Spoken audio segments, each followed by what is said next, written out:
What if I told you the real enemy isn't out there, it's inside your own mind? What if the voice holding you back was not someone else's, but your own? And what if I said the thoughts you think define you are nothing more than passing clouds?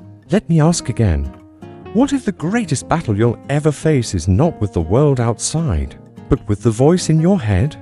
That voice that whispers failure every time you try to move forward. The one that says, you're not good enough, this will never work, you're destined to fail. That, my friend, is the enemy within, and it's more dangerous than any external force you'll ever encounter. Welcome to Stoic Spark, where we dive into ancient wisdom and blend it with modern psychology to help you master your mind. In today's video, we'll explore something fundamental, the war inside your mind, and how to silence the negativity before it takes control. But first, let's make a simple commitment. Like this video and comment below. I am the master of my thoughts. It's time to reclaim your power. Part 1. The inner battlefield is a battle raging inside all of us. Every single day. Not a battle of fists or weapons, but one of thoughts and emotions. It's the conflict between your rational mind, calm, logical, wise, and your emotional impulses, fear, anger, doubt. These impulses are the root of all negativity. They convince you the world is against you, that failure is just around the corner, that your dreams are simply unreachable. Here's where Stoic wisdom becomes a lifeline. The Stoics taught us you can't control what happens to you, but you can control how you respond. This is known as the dichotomy of control. You may not always control your thoughts, but you can always choose how you react to them. When negativity hits, you have two choices. Let it consume you, or confront it. One leads to suffering, the other leads to self-mastery. So, which will you choose? Take a moment to reflect. Do you control your thoughts, or do they control you? Leave a comment. I control my mind, not my mind controlling me. It's time to take back your power. Once you understand that negative thoughts don't define you, you begin to reclaim your power. Let that sink in. Every time you think, I'm not good enough, this will never work, I'm destined to fail, remind yourself, that's not reality. They're nothing more than illusions of the mind. Stoicism teaches us we don't control which thoughts arise, but we absolutely control how we respond. Just because a thought appears doesn't mean you must accept it as truth. Pause for a moment. How many times have you allowed a single moment of self-doubt to ruin your day, or even your entire week? It's as if that one fleeting thought suddenly dictates your entire reality. But what if I told you you could change that? That thought doesn't define you. You define you. You choose which thoughts to welcome and which to let go. Imagine this. The next time a negative thought arises, you simply say, not today. And just like that, you become unstoppable. The Stoics had a powerful saying, it's not things themselves that disturb us, but our judgments about them. So when that inner voice says, you can't do this, remember, that's not truth. It's only your judgment. The truth is, you can. You have the ability. But first, you need to remove the judgment and reframe the way you see yourself. Once you do, negative thoughts start to lose their grip on you. Here's the key insight. Negative thoughts are like passing storms. They don't define your internal landscape. Unless you let them, you're the one who gives them power. So next time your mind floods with negativity, remember this, they are not you. They are just clouds passing through the vast sky of your mind. You don't need to hold on to them. You can let them drift away and find peace on the other side. Now, let's do something simple but powerful. Drop a comment saying, I silence my inner critic and I rise. Above, it's more than a mantra. It's a declaration. You won't let negative thoughts define you, because you are stronger than that. You are the master of your thoughts, not the other way around. Once you stop identifying with your negative thoughts, you begin to detach from the emotions they drag in with them. Thoughts like I'm worthless, I'm not good enough, I'll never make it often come bundled with feelings of fear, sadness and doubt. But here's the truth, those emotions may arise, but they don't have to dictate your behavior. The key isn't to avoid these emotions, but to acknowledge them with awareness. and then choose how to respond. Say to yourself, yes, I feel fear right now, but I will not let it stop me from taking action. That's the power of emotional self-mastery. The Stoic philosopher Epictetus said it well. Men are not disturbed by things, but by the views which they take of them. In other words, it's not what happens that hurts us, it's how we interpret it. And the moment you shift your perspective, you begin to take back control. You gain the ability to act with calm and clarity, even when your emotions are boiling inside. Here's a simple exercise to try today. Next time a negative emotion arises, pause. Take a deep breath, then ask yourself, what would my best, calmest, most rational self do in this moment? You'll be surprised how quickly that one question can quiet the chaos and bring your mind back to what truly matters. Now take a moment and reflect. What emotions tend to get the best of you? Do you react impulsively or respond with intention? Imagine what your life could feel like if you responded to fear, anger, or sadness with calmness and clarity instead of being swept away. Leave a comment saying, I am the master of my emotions. This is where your inner peace begins.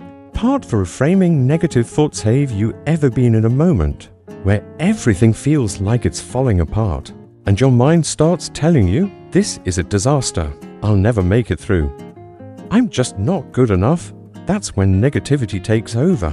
But what if you could change the story? Let's move into the power of reframing. And once you begin to reframe negative thoughts, you'll notice your entire reality starts to shift. Take this scenario: you were rejected for a job, or someone harshly criticized your work. Your immediate reaction might be to feel discouraged, defeated, even worthless. But this is where reframing changes everything. Instead of spiraling, you ask, what can I learn from this? Maybe this wasn't the right opportunity, but something better is coming. Maybe this criticism is helping you identify areas to improve. Rejection is not the end, it's redirection. Reframing is a practice, and like all skills, it takes time.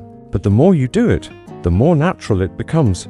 Eventually, you'll stop seeing setbacks as failures and start seeing them as stepping stones. Try this simple exercise. Think of a recent failure or challenge. Ask yourself, how can I reframe this? What's the lesson here? Then declare it to yourself and the world by commenting, I turn obstacles into opportunities. Every shift in perspective is a victory.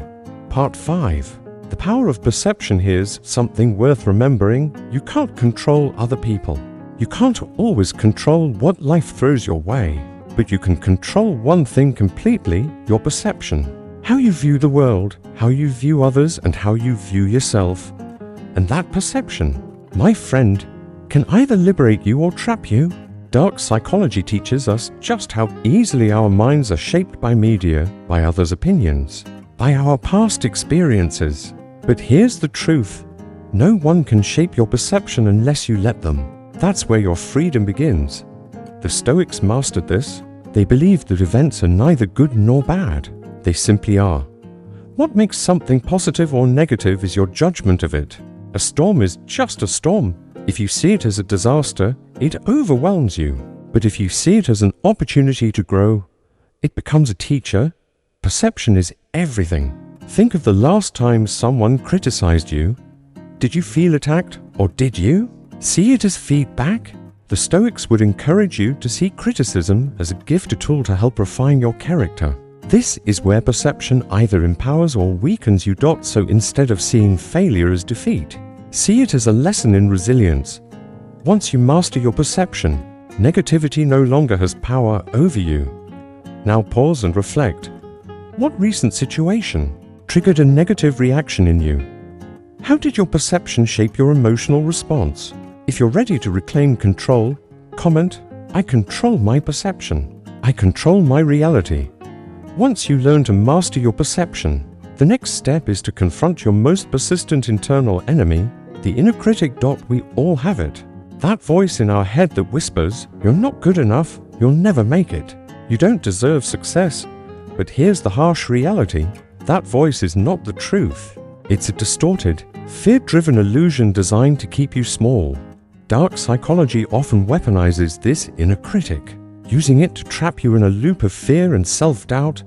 It feeds on your insecurities, manipulates your weaknesses, and convinces you that you're incapable, unworthy, or destined to fail.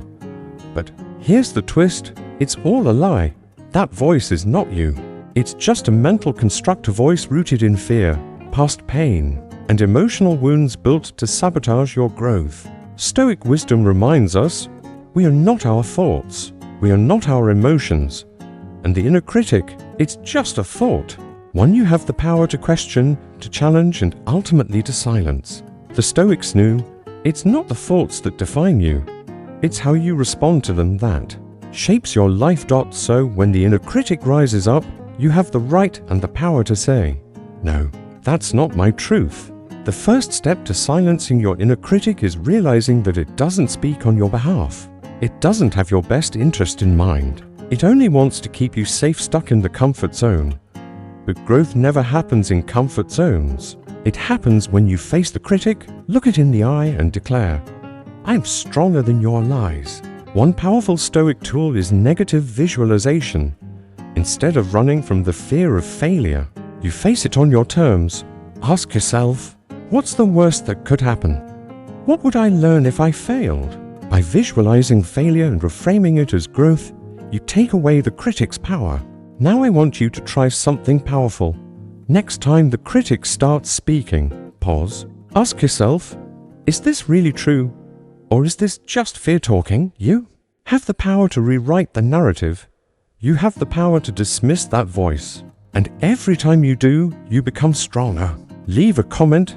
I silence my inner critic and I rise above.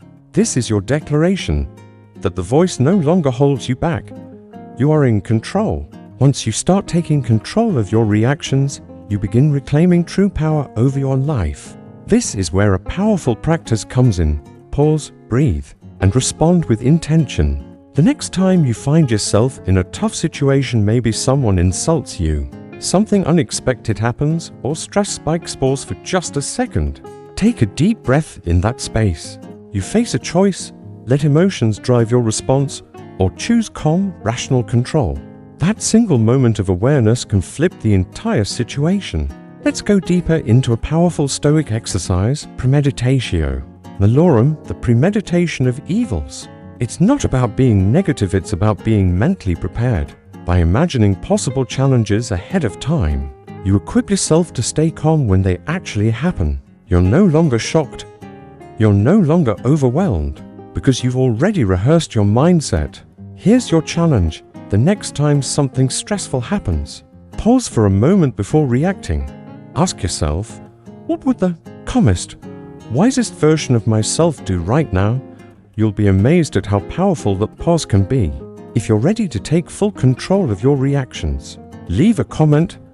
I am in control of my reactions and I rise above. Part 8, Developing Mental Resilience, says a truth you can't escape. Life will test you. It will challenge you in ways you never expected. It will knock you down. But one thing will determine whether you stay down or rise again. Mental resilience. Mental resilience is the ability to withstand adversity and bounce back from it. It's the power to stay grounded when everything around you is falling apart. And guess what? It's a skill you can build. Just like physical strength, mental strength grows through practice. This is where Stoicism becomes a powerful tool. The Stoics believed adversity wasn't something to fear. It was a path to growth, to strengthen your resolve. Marcus Aurelius famously said, "The impediment to action advances action. What stands in the way becomes the way." In other words, obstacles don't block the path. They are the path. Building mental resilience doesn't happen overnight. You have to face discomfort and push through it. Every time you face hardship, you have two options: give up or grow stronger. It's like weightlifting for the mind. The more resistance you face and overcome, the stronger you become. A great practice to help you build resilience is journaling. Each day, write about your struggles and what you learned. Even if you didn't win, write about how you handled it. This helps you reframe challenges as growth opportunities. Another vital piece of resilience is self-compassion. You'll stumble, you'll make mistakes, and when you do, it's crucial to be kind to yourself. Don't fall into the trap of harsh self-judgment. Instead, remind yourself, I'm still learning. I'm still growing. Because true resilience isn't about never falling, it's about rising stronger every single time. Mental resilience isn't just about surviving setbacks, it's about seeing every challenge as a powerful lesson that helps you grow. So let me ask you, what was the last major challenge you faced? How did you respond? Did you shrink from it or did you face it head on? Be honest with yourself. Now pause for a moment and reflect. What did I learn from that experience? Maybe it taught you patience. Maybe it revealed your strength. Or maybe it simply showed you what not to do next time. Whatever the lesson, it made you stronger. Declare that strength now by commenting, I am resilient and nothing can break me. Because the stronger you become, the less power negativity has over you. Part 9. Freedom lies in self-mastery. At the end of the day, ask yourself, what is true freedom? Is it the ability to do whatever you want, whenever you want? Or is it the ability to master your own mind, to face life's chaos with calm and clarity, to rise above the negativity that tries to hold you back? Real freedom doesn't come from the outside world. It comes from within, from mastering your thoughts, emotions, and reactions. When you silence the voice of fear and doubt, when you break free from the chains of self-criticism, you unlock a level of inner freedom most never reach. And the Stoics knew this well. They understood that true freedom isn't about circumstances, it's about internal peace. It's about being so grounded in your own mind and values that nothing, not even life's harshest trials, can shake you. You become the master of your own fate, and in that mastery, you discover what freedom really means. When you train your mind to silence negativity, you're no longer a prisoner to thoughts or emotions. You're the one in control. You choose how to see the world. You choose how to respond. That's what self-mastery is all about. So the question is, what will you do from here? Will you keep letting negativity write your story? Or will you rise, train your mind, and own your reality? The choice is yours, and the path to freedom starts right now. If this video gave you value, take a second to like, subscribe, and hit that notification bell. Don't let the noise of the world keep you in the dark. Join us here at Stoic Spark, where we illuminate the path to self-mastery. Before you go, comment below. I am the master of my thoughts, and nothing will control me. Because when you control your mind, you control your destiny.